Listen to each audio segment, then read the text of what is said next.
Pemirsa, akhirnya ni kewentenan margi ring Buleleng sane rusak, Ketua Komisi 2 DPRD Kabupaten Buleleng Wayan Masdana Mausang nemdasa kutus miliar rupiah sampun kesiagayang untuk mencikang margi miwah infrastruktur ring Kabupaten Buleleng.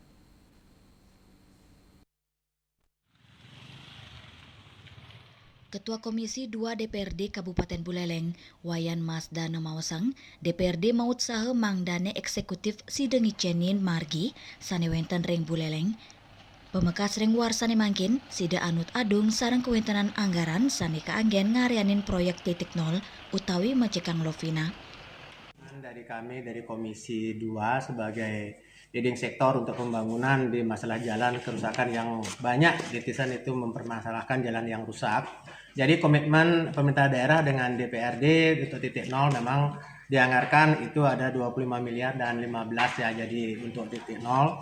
Tapi tidak mengesampingkan juga bahwa perbaikan jalan kerusakan yang ada di Buleleng memang terlalu banyak.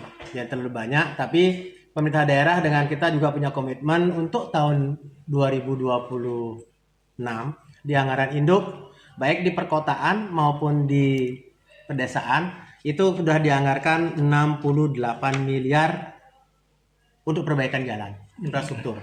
Jadi ada perimbangan lah. Jadi udah banyak juga istilahnya, cuman kami bertahap. Jadi kami selalu mendorong untuk memperhatikan bahwa jalan-jalan di Buleleng itu terlalu banyak tapi fiskal kita terbatas. Jadi seperti itu. Jadi kami sampaikan bahwa DPRD dan pemerintah daerah juga sudah punya komitmen dengan tahapan-tahapan sampai dengan masa akhir jabatan Bapak Bupati, kita akan mendorong untuk bisa mendekati menyelesaikan kepada jalan-jalan yang ada di Buleleng. Itu sumber dananya dari mana? Kalau sumber dananya itu diatur dari provinsi, dari BKK Badung, itu sudah dari APBD juga, dari DPAD itu jadi semuanya 68 miliar.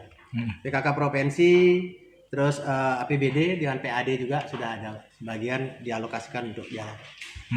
Jadi perkotaan seperti jalan saya sampaikan, jalan Kakak Tua, Patimura, Jalan Gunung Agung, Kapten Muka, Pantai Asri, Pulau Seribu itu sudah semua ada dialokasikan untuk perbaikan. Wayan Masdana ngodarang anggaran sane kawigunayang untuk mencikang margi sane rusak rau saking APBD, PAD, miwa BKK Kabupaten Badung, miwa saking opsen pajak. Sawatara margi sane rusak ring kota Singaraja pacang digelis ke Becikang. Yasri Yuli, Bali TV.